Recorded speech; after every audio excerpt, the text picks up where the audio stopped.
प्रिय छात्रों, जैसा कि पिछले दिन हम सब अपने हिंदी विषय के संस्कृत खंड से स्वामी रामकृष्ण परमहंस के बारे में अध्ययन कर रहे थे। शीर्षक का नाम परमहंस रामकृष्ण था, जिसकी कुछ पंक्तियों का हिंदी में अनुवाद कल किया गया था। उसी कड़ी में आगे बढ़ते हुए आज अगली पंक्तियों का हिंदी में अनुवाद करेंगे। परम सिद्ध अपि ससिद्धीनां प्रदर्शनम न उचितम अमन्यत। एकदा केनचित् भक्तेन कस्यचित् महिमा एवं वर्णितः।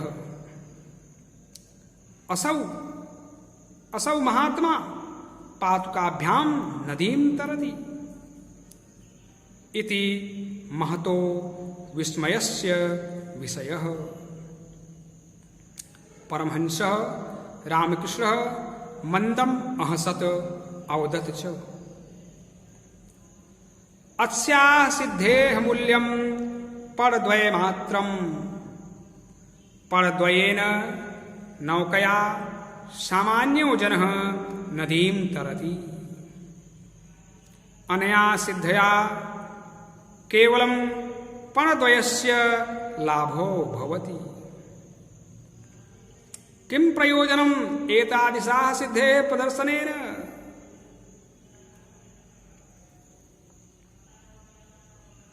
कहा कि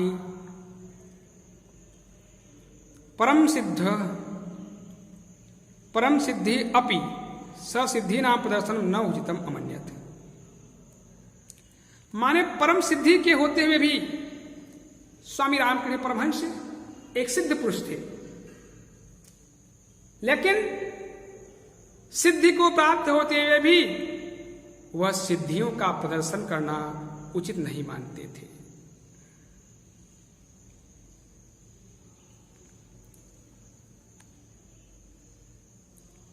परम सिद्ध अपि ससिद्धीनां प्रदर्शनम न उचितम अमन्यत। सिद्ध पुरुष होते हुए भी परम सिद्धि को प्राप्त करने के बाद भी वह सिद्धियों का प्रदर्शन करना उचित नहीं मानते थे। एकदा केनचित् भक्तेन कस्यचित् महिमा एव वर्णितः। एक बार केनचित् भक्तेन माने किसी भक्त ने किसी की महिमा का इस प्रकार से वर्णन किया। एक बार किसी भक्त ने किसी की महिमा का एवं वर्णित मान इस प्रकार से वर्णन किया। क्या? असौ महात्मा, ऐसे महात्मा पादुकाभ्याम नदीं तरति, जो अपने पादुका पर अपने खड़ाऊ से पर नदी पार कर गए। इति महतो विस्मयस्य विषयः। यह तो एक महान विस्मय का विषय है, आश्चर्य का विषय है। परमहंसः रामकृष्णः मंदम् अहसत् अवदत् च। परमहंस रामकृष्ण ने जब यह सुनी तो मंदम अहसत् माने धीरे से हंसे। अवदत् च और अवदत् माने बोले, धीरे से हंसे और बोले। अस्याः सिद्धेः मूल्यं पदद्वय मात्रम्। इस प्रकार की सिद्धि का मूल्य, इस प्रकार की सिद्धि का कीमत मात्र 2 पैसा है। पदद्वय मात्रम्, मात्र 2 पैसा है। पदद्वयेन नौकया सामान्यो जनः नदीं तरति। क्योंकि 2 पैसे से एक सामान्य व्यक्ति भी नाव के द्वारा नदी को पार कर जाता है। पदद्वयेन माने 2 पैसे से, नौकया माने नाव से, सामान्यो जनः माने सामान्य व्यक्ति भी नदीं तरति माने नदी को पार कर जाता है। अस्याः सिद्धेः मूल्यं पदद्वय मात्रम्। इस प्रकार की सिद्धि का कीमत मात्र 2 पैसे है।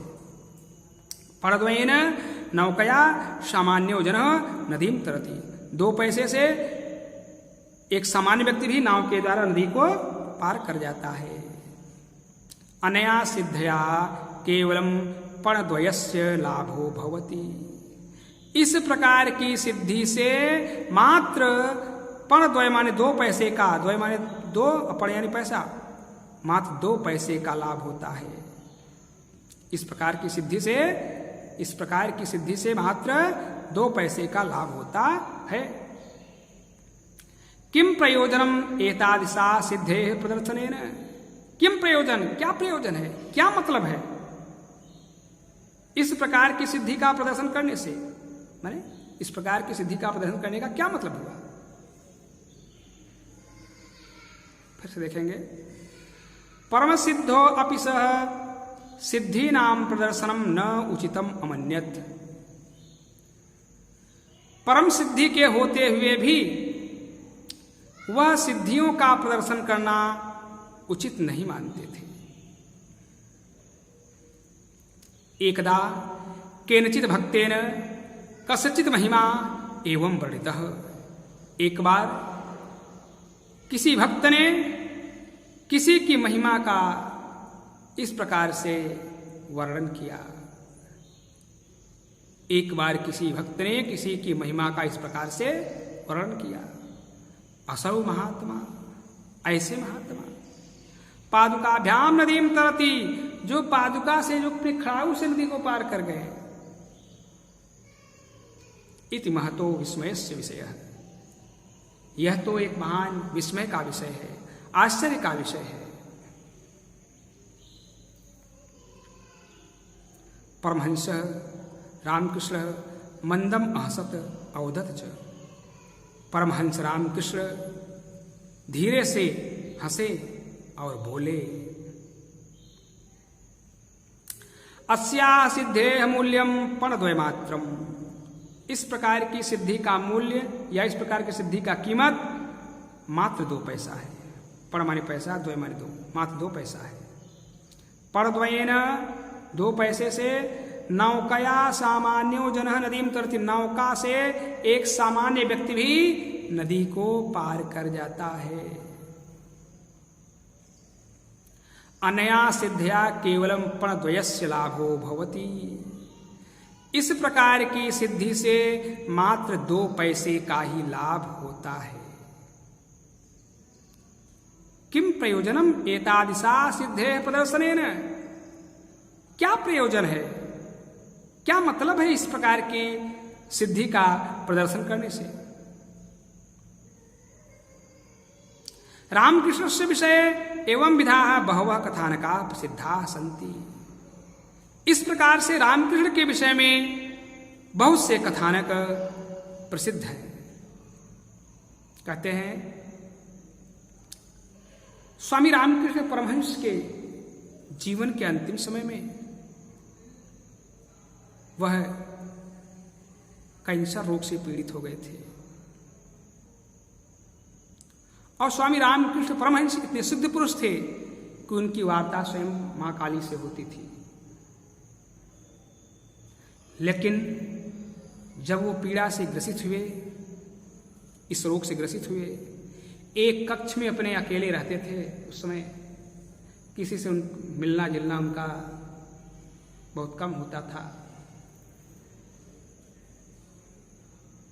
इस पीड़ा को वो बर्दाश्त करते थे, लेकिन उन्होंने माँ काली से कभी भी नहीं कहा कि माँ आप हमारी इस पीड़ा को, हमारी इस रोग को हर लीजिए, क्योंकि वो जानते थे, वो सिद्ध पुरुष थे, वो जानते थे कि जैसा कर्म था, अपने द्वारा किए गए कर्मों का फल हमें ही भोगना पड़ेगा। इसलिए नहीं अभी तो कभी अगले जन्म में भोगना पड़ेगा, लेकिन उससे भोगना मुझे ही पड़ेगा। इसलिए वो अपनी इस पीड़ा को कभी भी किसी के सामने प्रदर्शित नहीं किए।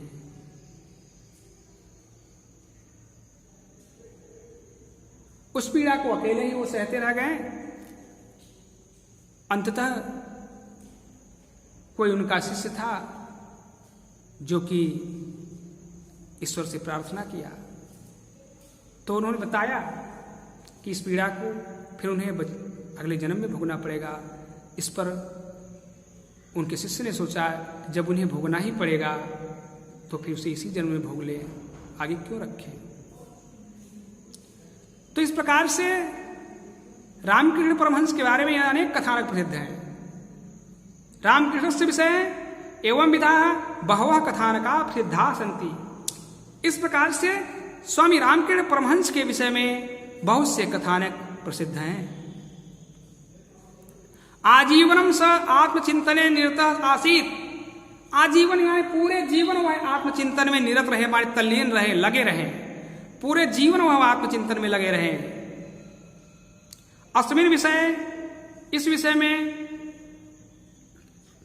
तस्य अनेके अनुभवाः लोके प्रसिद्धाः, माने उनका अनेक अनुभव इस संसार में प्रसिद्ध है। रामकृष्णस्य विषय एवं विधाः बहवः कथानका प्रसिद्धाः सन्ति। रामकृष्ण के विषय में इस प्रकार के अनेक कथानक, बहुत से कथानक प्रसिद्ध हैं। आजीवनम स आत्मचिंतने निरता आसीत। आजीवन माने पूरे जीवन वह आत्मचिंतन में ही निरत रहे, माने तल्लीन रहे, लगे रहे। अस्मिन विषय, इस विषय में तस्य अनेके अनुभवाः लोके प्रसिद्धाः, उनके अनेक अनुभव लोक में माने संसार में प्रसिद्ध हैं। इस विषय में उनके अनेक अनुभव संसार में प्रसिद्ध हैं। आगे उनके कुछ अनुभव दिए गए हैं, उसका अनुवाद अब हम अगले दिन करेंगे।